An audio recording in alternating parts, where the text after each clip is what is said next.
In 1982, Peter Lynch made an investment that would become a legend. It wasn't a complex biotech firm. It wasn't an obscure technology patent. It was a company called The Gap. He didn't find it in a Wall Street report.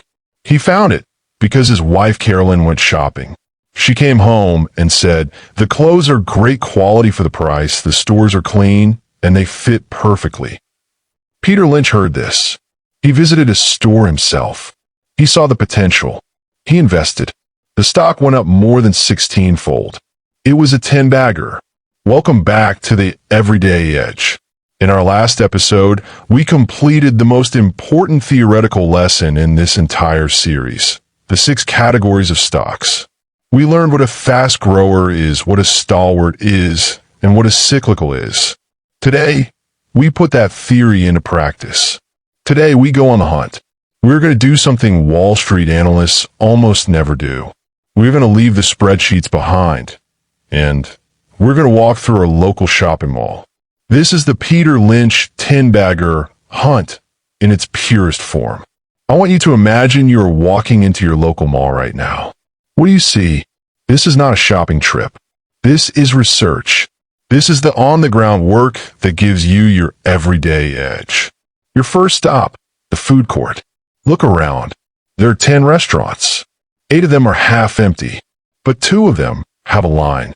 A long line every single time you are here. One of them is McDonald's. You look at it. What category is this? It's a Stalwart, not a giant. It's not a 10-bagger. You can't open 10,000 more stores when you already have 40,000. It's a solid, reliable company, but it's not the explosive growth we're hunting for. But Theo Thurline, it's for a new burrito place. Let's call it FreshMex. You've seen them before, but now they seem to be everywhere. The line is full of teenagers, office workers, families. The food is fast. It's perceived as healthy, and people are willing to pay a premium. This is interesting. This might be a fast grower. The amateur says, "I like their burritos, I'll buy the stock." We, as Peter Lynch investors, say, this is an invitation to do the homework. We file that name away. FreshMex. The first question we will ask when we get home is this company public? Or is it a private franchise? If it's public, our next question is, how many stores do they have versus how many cult they have? This is what Lynch called the room to grow. If they have 500 stores, but the market could clearly support 5,000, that is the story of a 10-bagger. This is exactly what Lynch saw in Taco Bell. This is what early investors saw in Chipotle. You saw it first in the food court. Okay, let's leave the food court and walk into the main concourse. We're now looking for the Gap, Theodore Gap. We're looking for the clothing store that is doing something different. You walk past a row of old legacy brands. They look tired. The mannequins are dusty. The stores are empty. These might be turnarounds if they have a plan, or they might just be dying. But then you see a new store. Let's call it Athletica. It's a sportswear brand. The store is bright. It feels more like an Apple store than a clothing store. The leggings, the running shoes, the yoga mats, they are expensive, and yet the store is packed. Your everyday edge kicks in. If you're a runner, you know this brand. You know the quality is superior. If you're a parent, you see that every kid in your child's school wants this logo on their shirt. It has pricing power. It has brand loyalty. This is a potential fast grower. This is what Lululemon looked like 15 years ago. Again, we don't buy the stock. We write down the name. We go home and we check the financials. We look for the 2 things Lynch demanded of a fast grower. A strong balance sheet. They must not have a lot of debt. Growth is expensive, and debt can kill a fast grower in a recession. A clear growth story. Are they expanding overseas? Are they opening a men's line? Is the story intact? You found this, not in a report, but because you saw a crowded store.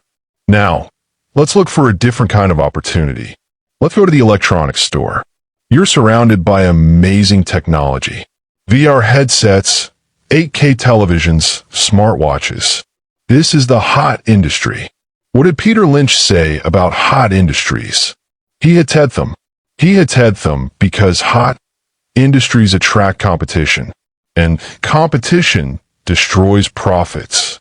Lynch said, "I'd rather own a company that makes boring, simple products." Why? Because it's hard to compete with something boring. He said, "I made more money on Dunkin' Donuts than on all my technology stocks combined." He loved Service Corporation International, a funeral home operator. A boring, simple, necessary business with no competition. So in this electronics store, the amateur is looking at the next big thing. The Peter Lynch investor is looking for the picks and shovels. Don't buy the hot video game company.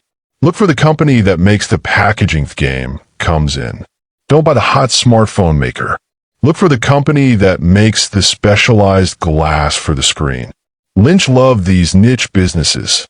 Businesses that are dull, that do something slightly disagreeable, or that supply a crucial, non-competitive part to a larger industry. These are often hidden fast growers or stalwarts that nobody else is looking at. We're done with our walk. Let's review what we found. We found a potential fast grower in the food court, FreshMex. We found a potential fast grower in the clothing wing, Athletica. And we learned to avoid hot industry and instead look for the boring picks and shovels in the electronics store. Notice, we did not buy a single stock. The mall test does not give you the answer. It gives you the candidates. Your everyday edge has narrowed down the universe of 10,000 stocks to 2 or 3 companies that you have aerial, on-the-ground, qualitative reason to investigate. You have seen the proof of the story with your own eyes. You have a 6 to 12 month head start on the Wall Street analyst, who is right now sitting in his office 1,000 miles away, waiting for a press release. It is your unfair advantage. Tease is how you hunt for a Tenbagger. In our last episode, we learned the theory of the 6 categories. Today, we use that theory to find real-world ideas. But what about categories?